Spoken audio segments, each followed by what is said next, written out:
దేవునికి స్తోత్రం కలుగునుగాక. అందరూ బాగున్నారా? పాపం మనలో ఉన్నప్పుడు దాని విషయంలో తీవ్రంగా ఆలోచించాలి.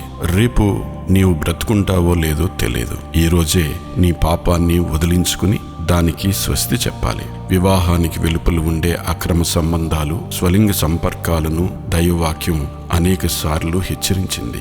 జారత్వము, అపవిత్రత, కాముకత్వము ఇట్టి వాటిని చేయువారు దేవుని రాజ్యమును స్వతంత్రించుకొనరు. గలతీ 5:19-20 మోసపోకుడి, వ్యభిచారులైనను, ఆడంగితనము గలవారైనను, పురుష సంయోగులైనను దేవుని రాజ్యమునకు వారసులు కానేరరు.